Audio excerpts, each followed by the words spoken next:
Hey, folks. It's Monday, and I have actually made it on air on time. So I think we should call this a crowning victory because I haven't been terrific about it. And obviously, I'm not using green screen today because I am actually physically out in my garden, um, which I felt the need to do because I was doing weeding, and then I thought, hey, I should come out and show you guys what I'm doing. Um, so I'm not really going to take you on too much of a tour, but I have leeks and arugula and kale planted there. Behind me here, let's see, this is my pea fence here, and you can see I have peas growing. Um, I have eggplant down the center, but it hasn't really come up enough yet that I can weed it, which is kind of starting to get scary, but I'm hoping it'll come up soon. And there's nothing down the other side. And then if you look over here, that's my radishes, and there are cucumbers or not cucumbers. Uh, there's carrots and beets in there.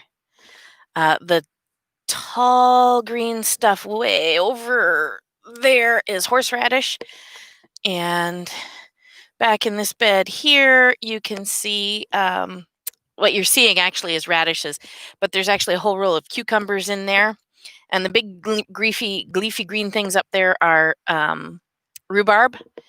And then back in the bed, way back here, there's pole beans down the sticks. Down the center is Napa cabbage. And then down this side, which you can't really see, is my turnips. I also have tomatoes, and I wanted to actually talk. I know Mondays I'm supposed to talk about writing, but I'm going to talk about the cookbook, and I'm going to talk about this stuff because that's where my head is at, and y'all just going to have to deal with it. So, um, but yeah, we bought tomatoes. Usually I start tomatoes if I'm going to grow them, or I'll trade with a friend who's started something different from what I've started. And I didn't do that this year. I didn't know I was going to be having a garden until it was a little late to be starting them, because usually you start them in February. So we made the decision that we would buy pre-sprouted plants, which is fine. We've done that a few times in the past when we didn't get on the ball quick enough and we wanted to get a good start on tomato plants. And they were all very carefully planted by my sister yesterday. I came out here, they look gorgeous. She put them all the tomato cages around them. She did a fantastic job. It looked great. And I came out here to weed, and the deer, or possibly something else, but I'm guessing deer, came out and ate the tops off of almost all of them. So we're hoping that there's enough leaves left that the plants will grow up and we'll still get tomatoes. But that's $50 worth of tomatoes that just got chomped by wildlife. So yeah, farming is not always easy, and it can be really frustrating because shit happens and things will eat your food. I mean, here's the thing, you're growing really tasty, delicious food, and you're not the only one who thinks that. Um, I'm actually surprised we haven't had any bunny predation yet, because usually the bunnies will come out of the forest and eat things that are kind of in the back row, even if they don't come up. And we haven't had any predation back there. So I'm like, knock on wood, that's good. Um, Either today or tomorrow, I'll be popping off to the dollar store. I hate going to the store so often because I'm still a little concerned about the virus and transmission and stuff, but you got to do what you got to do. The handy trick to repelling, though not always, and things like Fisher cats and stuff, is Irish Spring soap. Take a bar, chop it in 4, and pop one under each plant. The soap doesn't hurt the plants at all, and in fact will protect the plants from certain kinds of bugs, um, even when it gets wet, or especially when it gets wet. But the deer can't handle the smell of it. It makes them retreat. So I'm just going to go out and get a bunch and distribute it throughout my garden and hope that that's good enough.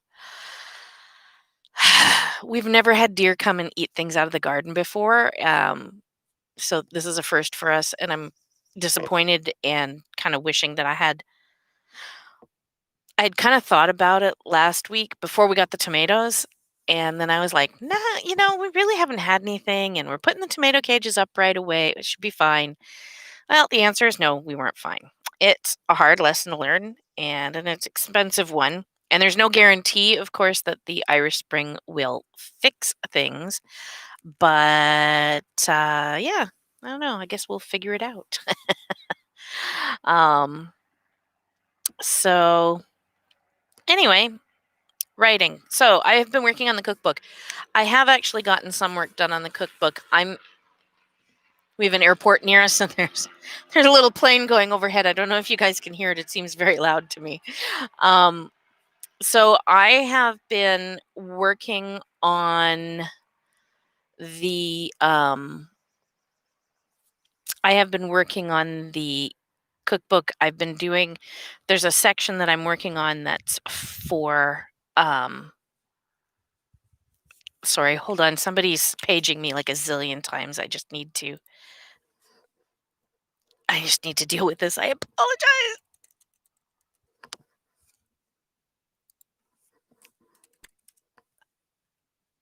Okay, that should take care of it, I hope. There we go. Anyway, so the cookbook I had written the cookbook and then realized that not everybody reading a cookbook is an expert cook. And especially in the case of a medieval cookbook for people who are perhaps new to cooking period foods or new to cooking at all, I wanted to provide my readers with enough instruction that even a novice could pull it off.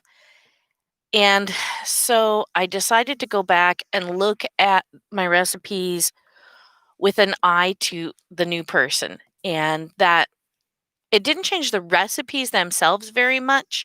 I reworded a couple of things, but that was about it. What it did change was I use a lot of terminology, which every hobby has lingo, and cooking is no different.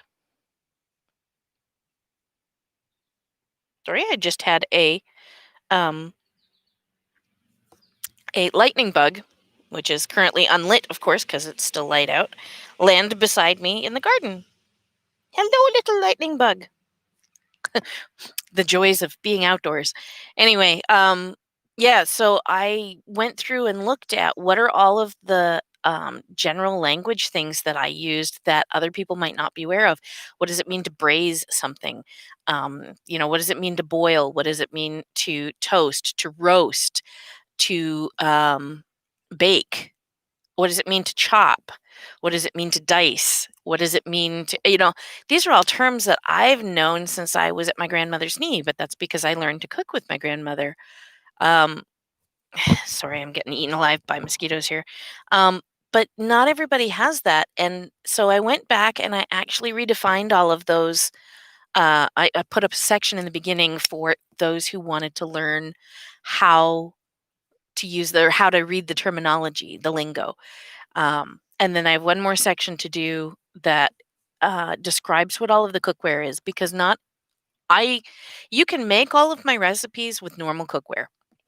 Okay, like a saucepan and a soup pot, and you know, but I use cast iron, and I use spiders, and I use griddles, and a variety of other things. So there's a bunch of stuff that not everybody's going to be knowledgeable about, and I wanted to be able to share those items with people and give them an idea of um, what they look like and how they're used, and that kind of thing. And so I'm adding that in. And once I'm done those two sections, all I really have to do is the indexing, and we're done. And some of the indexing is going to be done by my typesetter. You know who you are. So I'm feeling pretty good about it. Anyway, I'm going to let you guys go because I've got to go make dinner. My kids got Boy Scouts tonight, and I'm also tired of being eaten alive. I prefer to eat the things that are out here, not be eaten by them. So, um, you know, just apply yourself, keep going, don't give up. We all have up days and bad days. I had a really bad couple of weeks there. I'm starting to see the other side of that. The world is good. My medication is working. And other than the fact that I'm being loved by the great outdoors, the world has been pretty good. So, um, yeah, keep your stick on the ice. I love you guys, and I'll talk to you soon, okay? Don't forget to subscribe, all right?